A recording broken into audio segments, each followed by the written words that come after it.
Shalom. దేవుని పరిశుద్ధ నామానికి మహిమ కలుగును గాక.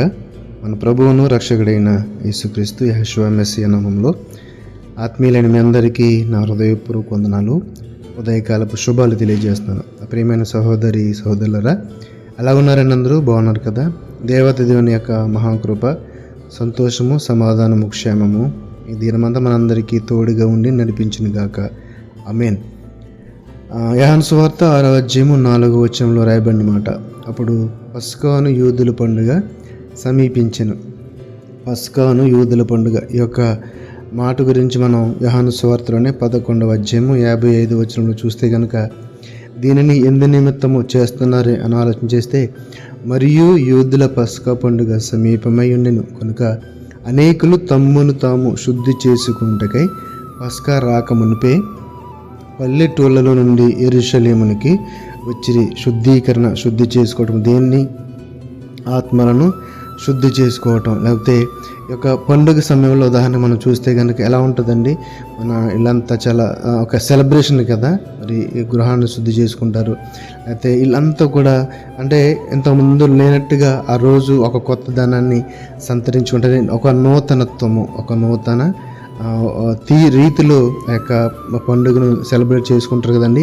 అయితే ఇక్కడ జరుగుతున్న సందర్భం చూస్తే కనుక యోహాను సువార్త 11వ అధ్యాయం 55వ వచనంలో, మరియు యూదుల పస్కా పండుగ సమీపమే ఉండెను కనుక అనేకులు తమ్మును తాము శుద్ధి చేసుకుంటకే పస్కా రాకమునిపే పల్లెటూళ్ళ నుండి యెరూషలేమునకు వచ్చిరి. అయితే ఎప్పుడు దీనిని ఆచరిస్తారని చూస్తే కనుక ఇది ద్వితీయోపదేశకాండము 16వ అధ్యాయం 1వ వచనంలో మనకు తెలుస్తుంది.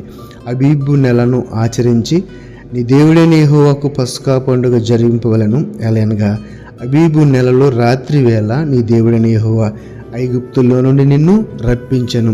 మరి ఇది దేనికి సూచనగా చేసుకుంటారంటే, మరి తండ్రి అయిన దేవుడు యొక్క ఐగుప్తు దేశంలో ఇజ్రాయేలీల మూల్గులను విని వారిని బానిసత్వం నుండి విడిపించి, మరి రాత్రి వేళ వారిని ఆ యొక్క ఐగుప్తు దేశంలో విడిపించినప్పుడు ఏ నెల? అది అబీబు నెల. ఆ నెలలో జరిగిన ఆ సందర్భాన్ని గుర్తుగా ఈ యొక్క పస్కా పండుగను జరిగింపవలెనని ద్వితీయోపదేశ కాండంలో రాయబడి ఉంది. అబీబు నెలను ఆచరించి నీ దేవుడైన యెహోవాకు పస్కా పండుగ జరిగింపవలెను. ఎలయనగా అబీబు నెలలో రాత్రి వేళ నీ దేవుడైన యెహోవా ఐగుప్తులో నుండి నిన్ను విడిపించెను. ఆ యొక్క ఐగుప్తు దాసత్వంలో నుండి, బానిసత్వంలో నుండి తండ్రి అయిన దేవుడు ఇజ్రాయేల్ ప్రజలను విడిపించేందుకు గుర్తుగా ఈ యొక్క పస్కా పండుగ జరిగింపవాలని ఈ యొక్క ద్వితీయోపదేశకాండం 16వ వచనము 1వ వచనంలో చూస్తున్నాం. అయితే పస్కా పండుగ సమీపమైనప్పుడు జరిగిన సందర్భాన్ని మనం యోహాను సువార్త 11వ అధ్యాయం 55వ వచనంలో చూస్తున్నాం. మరి తండ్రి అయిన దేవుడు మన జీవితాల్లో కూడా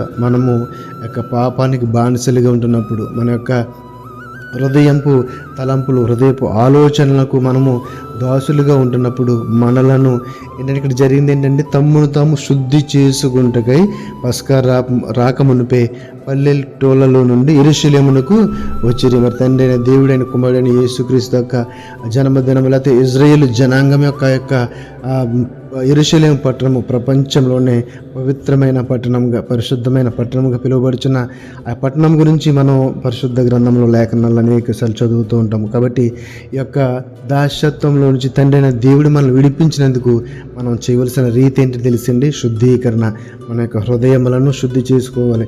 హృదయ శుద్ధి గలవారు ధన్యులు, వారు దేవుని చూసేవారు. కాబట్టి నేను పరిశుద్ధులను కనుక మీరు కూడా పరిశుద్ధులుగా ఉండాలని ఆజ్ఞ మరి ఈ క్రమంలో మనం నెరవేర్చగలవారముగా ఉండాలి. కాబట్టి ప్రియమైన సహోదరి సహోదరులరా, తండ్రి అయిన దేవుడు మనం జ్ఞాపకం చేసుకుని తన ఉచితమైన కృపచేత ఇచ్చిన రక్షణను బట్టి మనము అతిశయిస్తూ ఆయన ఆజ్ఞలకు అనుగుణంగా ఆయన చిత్తమునకు లోబడే వారముగా మరి మనల్ని ఎల్లవేళ మనం శుద్ధి చేసుకుంటూ పరిశుద్ధమైన పవిత్రమైన హృదయంతో ఉండాలని ఈ యొక్క మాటల ద్వారా మిమ్మల్ని హెచ్చరిస్తూ ఈ మాటలు ముగిస్తున్నాను. తండ్రి అయిన దేవుడు మన యొక్క ఆత్మలను బలపరిచి నడిపించింది గాక. ఆమేన్.